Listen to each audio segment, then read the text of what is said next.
Our next topic, the evolution of consumption today and tomorrow, will be led by Brad Shaw, Senior Client Officer.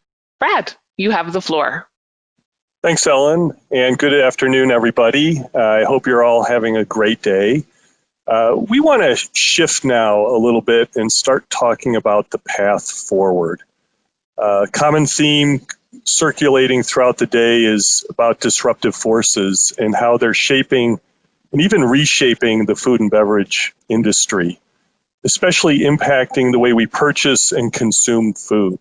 As Ellen mentioned, my name is Brad Shaw and I am a Senior Client Officer here at Ipsos, and I'm here to host this next session on the evolution of consumption.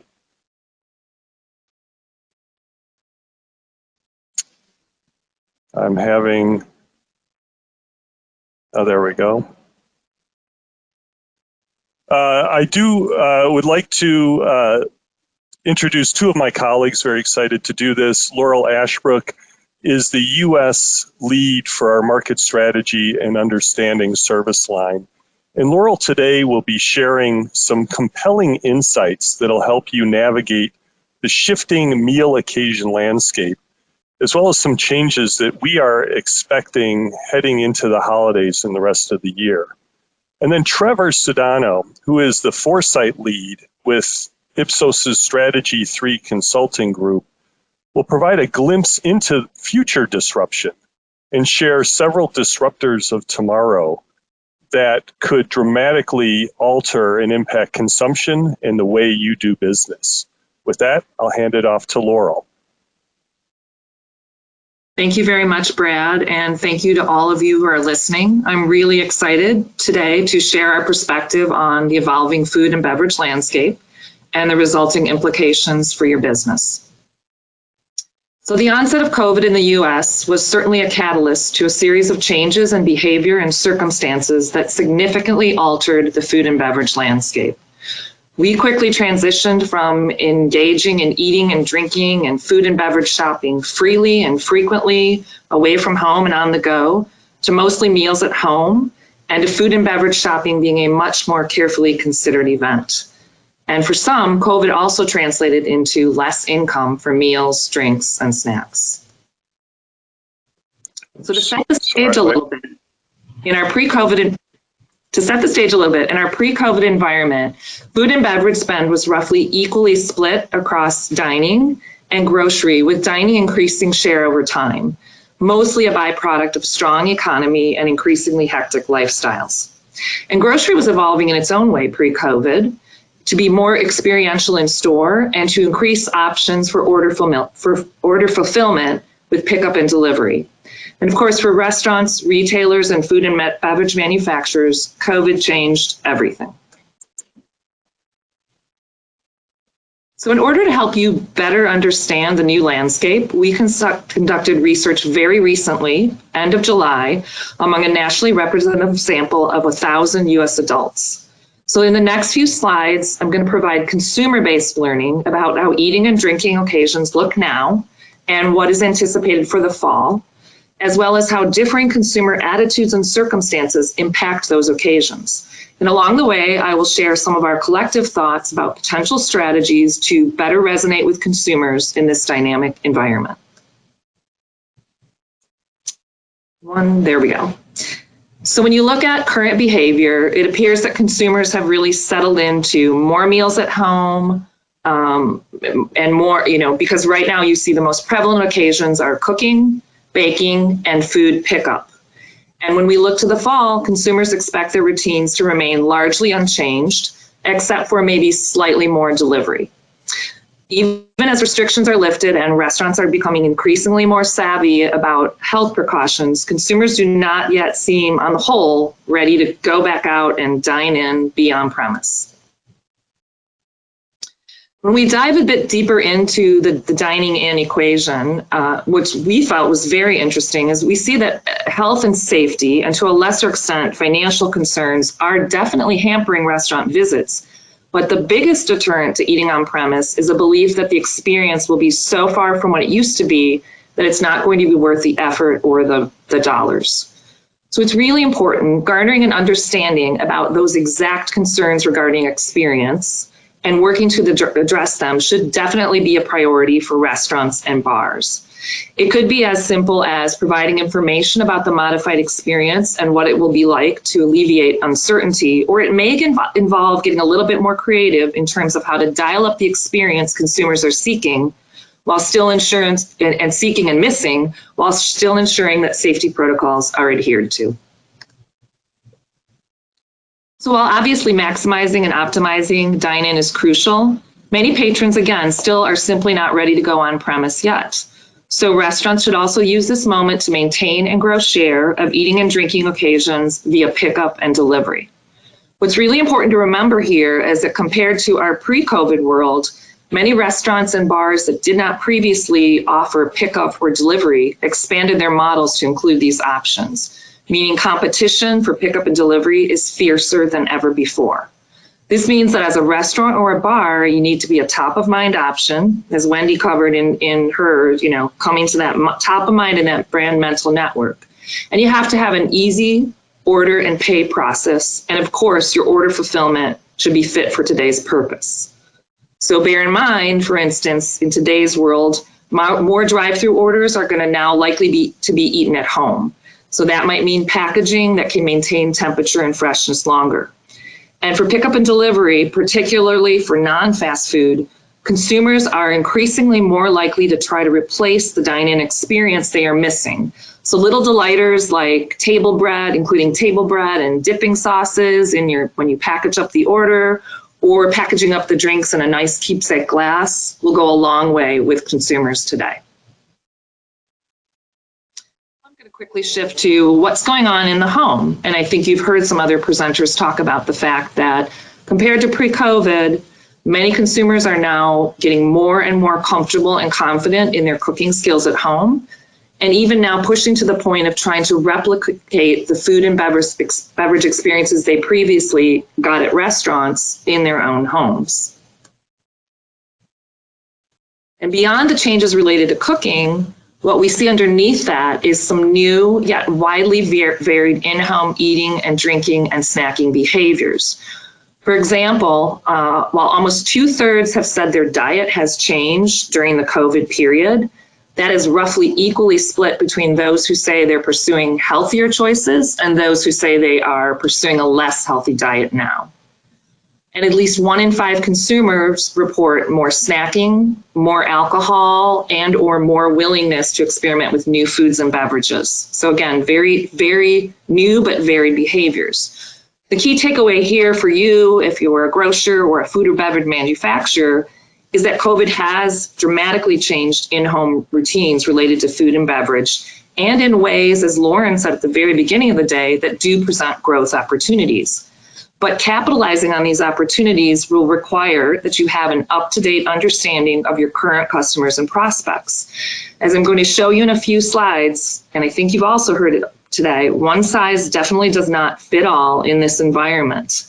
It is never critical to recognize and respond to the fact that environmental circumstances, COVID, and the domino impact and effects it had result in differing responses to the meal landscape, to eating and drinking and snacking across consumers. Big question on a lot of our clients' minds, the holidays. So we're going to look at some new data that we have about the upcoming holidays. And I hate to be the bearer of not too terrific news, but what we see for both Halloween and Thanksgiving is that consumers have a lot of uncertainty. Many, many parents are not going to be interested in having their children participate in a traditional Halloween if the COVID situation does not improve. And nearly half of all the consumers that we surveyed said they don't even know yet what they'll be doing for Thanksgiving. And that's particularly true of those who ate out last year or went to someone else's home.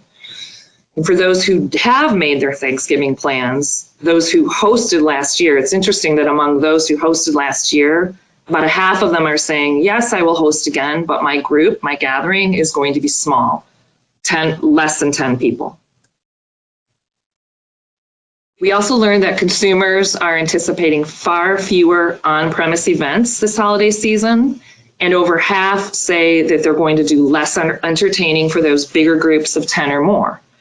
So this somewhat lackluster response to the holidays is, again, probably not too surprising, but it does pose a challenge for those of you who typically count on the holidays for increased purchasing, whether that's Halloween candy, stuffing and mashed potato ingredients, or on-premise large group gatherings. So another key word for today, you're going to need to be agile and creative, and you're going to need to use current consumer understanding to determine how you can help reimagine holiday traditions and routines in a way that also keeps consumers feeling safe and sound. For example, Halloween. Most parents obviously want their children to be able to enjoy Halloween, show off a costume, experience the joy of a big pile of candy and a big variety of candy. And most obviously, I know I do, personally want the chance to treat themselves from that Halloween candy bowl. So maybe this year it's about friends and family costume parades, hiding and hunting for candy, fun candy baskets or boxes. You get the picture. So certainly a lot to digest, and that is pun intended, and hopefully some thought starters along the way. But the way I want to close out this section with is a way in which we think that you can be even more effective in this time period in reaching and resonating with your key consumers. I'll say it again, it's about making sure you understand their concerns, their uncertainty, and their needs related to eating, drinking, snacking, and holiday occasions, and recognizing that it's not one size fits all. I'm going to share a segmentation, and again, for those of you who have been on throughout the day, this might not be new news, so just bear with me for those in the audience who haven't seen it yet. But this is an Ipsos segmentation, and it's a way in which we've identified unique consumer groups as they relate to the COVID environment. Again, providing a great framework for organizational focus and decision making. Now, I'm not trying to sell you this segmentation. Your organization may already have a segmentation, and that's perfectly fine. The point here is that we know, and I hope I've just shown you, that COVID has changed eating and drinking occasions and holiday plans in a non-insignificant way. So it's important to view consumers through that revised lens. So very quickly, our COVID segmentation divides consumers on two, or consumers actually divide themselves in two main dimensions: their level of concern about COVID and their level of financial security. So when you move across this continuum left to right, you see consumer segments that are increasingly more concerned about COVID. And when you look on the vertical axis, on the lower end, those consumers are not very financially secure, feeling financially secure, moving up to those who are. So I'm not going to take time to go through, and again, you may have seen this and you'll have access to all of this. Again, the point is this gives you a framework to understand today's consumers and how COVID has impacted their eating, drinking, and snacking behavior. If you move to the next slide. So just to bring this home, for instance, if you're a restaurant or a bar that has previously benefited from a significant share of on-premise meal and drink occasions, perhaps you focus on what it will take to get a segment like easy accommodators back in your doors. These consumers are the highest of all segments in terms of restaurant occasions. They have the most interest in returning on-premise in the fall. They have a propensity to eat out and pent-up demand that makes them a great target, and they skew millennial and represent a full quarter of the population. But if you're a grocery or beverage manufacturers, a group like the Shook Up Savers would be a better primary target because their intense concern around COVID is likely to keep them in their homes this fall, and they're both financially constrained, and they are not financially constrained, and they're looking to experiment, but in home. So they would be a good target for grocery and food and bev manufacturers. Additionally, for this group, understanding that their diet trends have gotten healthier through this period gives you another way to create experiences and offerings that will resonate. So hopefully in the brief time I've had with you, I've given you some food for thought. Another pun, about driving successful resonant strategies given the way that COVID has disrupted the food and beverage landscape. And now I am pleased to turn the floor to Trevor, who will be talking about the forces on the horizon that are likely to further disrupt this landscape, not fully in effect today, but important to be considering now nonetheless. So over to you, Trevor. Thanks, Laurel. And what I'll be sharing with you today are disruptors that you can anticipate that we've compiled using some of our foresight methodologies. So the time frame here is a little bit further out, roughly 5 to 10 years in the future. Close enough to be impactful for sure, but important to track and important to track, but far enough to give you time to plan strategically and even innovate. And the aperture here is also a bit wider. So while we've been speaking a lot about the food and beverage category in particular, and with Laurel's presentation, the important context of COVID, we also wanted to discuss some of the broader context disruptors on the horizon that will impact consumption as a whole. So what I mean by that is how people find your brand and your products, and of course, buy from you. And for those who may be unfamiliar with strategic foresight, it's ultimately an approach which helps us learn from the future to make better business decisions today. And what I personally love about foresight is it's a blend of creativity and rigor. So it's applying what we know about today, all of the great data that Ipsos is collecting on an ongoing basis, to questions about tomorrow, and using our methodologies to extrapolate that into the future in order to empower our clients. As we all know, but often forget in our day-to-day, the future is not yet determined. So we're making decisions in our work, in our personal lives every day that incrementally move us forward. And it's actually a really interesting time to be thinking about the future. As Laurel mentioned, our schedules, lifestyles, habits, expectations, all of that have been disrupted, and consumers are a bit more open to new ideas and to being disrupting the status quo. So COVID won't necessarily create the future, but it really acts as an accelerant to shifts that were already underway and that we've been tracking for some time. And one of the ways that we apply rigor to the process that I spoke about before is by searching for signals and documenting forces that are shaping the changes taking place. And to do this, we use a STEEP framework. And these are social, technological, environmental, economic, and political drivers of change.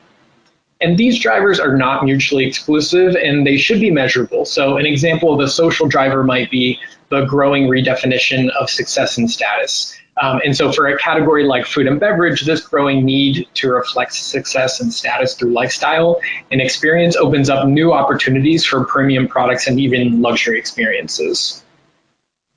And there is never one force, but likely a multitude of intersecting and overlapping forces which bring about change. So as I go through and talk about the 3 disruptors today, I'll also talk about some of the forces that are driving each of these. And so the 3 disruptors that we'll talk about today all shift how consumption takes place in specific, but sometimes intersecting ways. And I'll go through a bit of detail on each of those and then end with some questions to consider.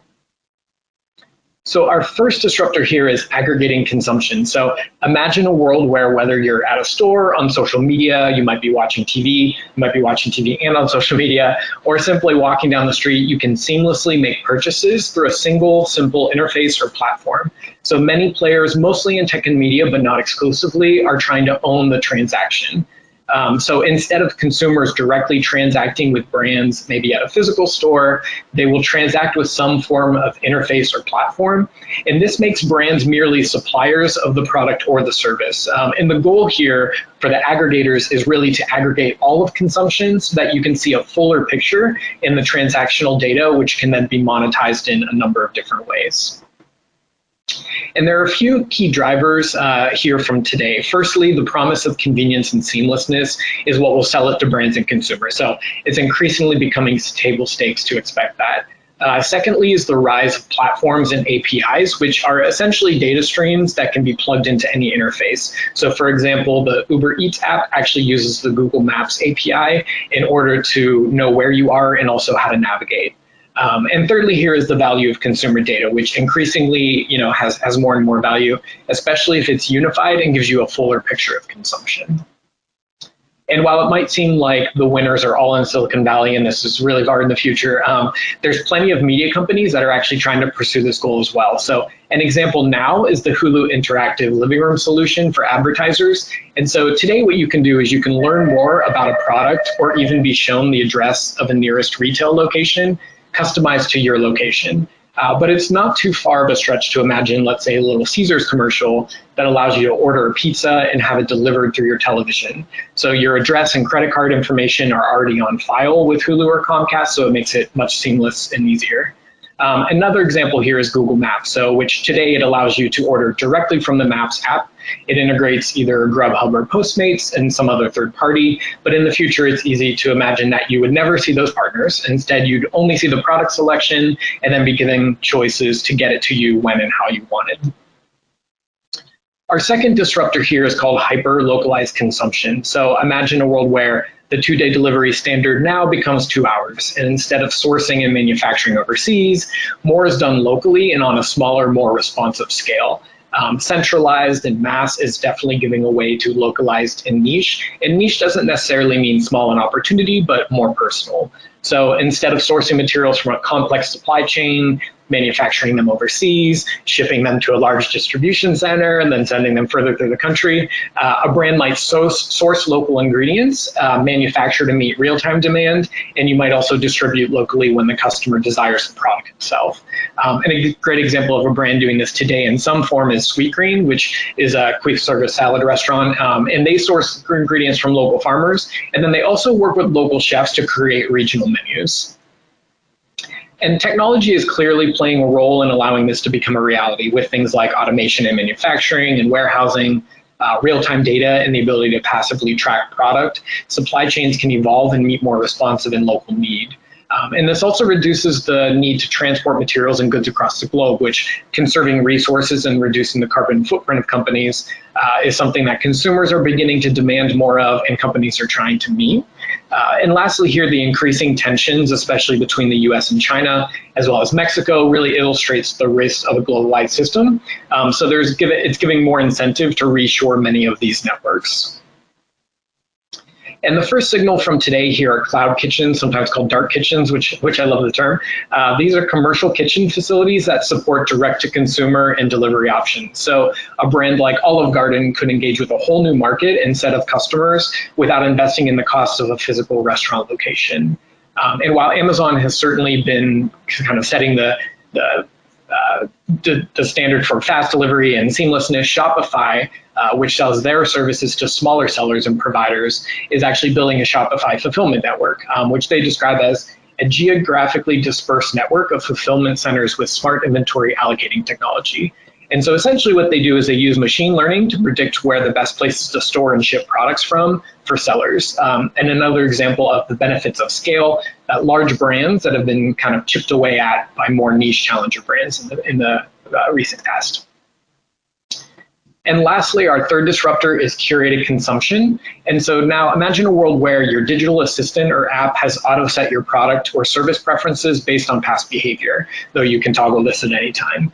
You can tell it to never show you products from brands that don't have a diverse board or use GMOs in their products, and brands that will need to align themselves with consumers or be shut out completely. So instead of a consumer doing the work of researching a brand and product to see if it meets their preferences and values, relying on publicly available information and marketing, a consumer will input or tweak their preferences with their digital assistant, likely a Siri or a Google Assistant, or an app, which then filters brands and products to only serve them up what meets their criteria.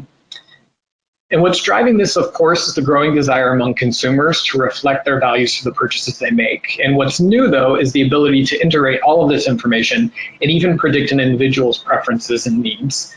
And while today many brands might only volunteer information when it benefits their business, there are growing demands for transparency and a focus on not just profits and shareholders, but also society at large. So the first signal here is one that maybe you've seen before, but it's a great example of a third-party ranking brands and people on issues of societal importance at the moment. Based on news and reports and public information, this organization actually scores brands and people on whether they helped or hurt in regards to COVID, Black Lives Matter, and LGBTQ rights issues. So you can easily imagine this list of causes expanding. And the signals on the right, the good guide, actually became defunct in June of this year, but showed how consumption is being directed through values and product attributes. You could scan a product and see the scoring on whether it was healthy, green, and socially responsible. So to prepare for these disruptors, there are several questions that you might want to ask yourselves. First one for the left side is, do we have the ability and desire to own the transaction in every eating occasion we touch? If so, what do you need to do that? And if not, what are the partnerships and aggregators that you need to plug into. In this middle one, what are the food and beverage supply chain and manufacturing weaknesses for our organization? Do you have the right people and partners to go local? And do you understand the needs of customers on varying scales, all the way from national to very local?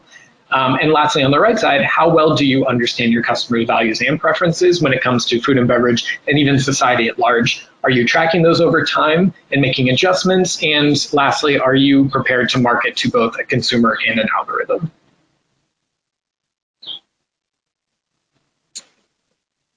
Thank you. I'll jump back in here. Thank you, Trevor, and thank you, Laurel. And I'd also like to thank our audience for joining us today.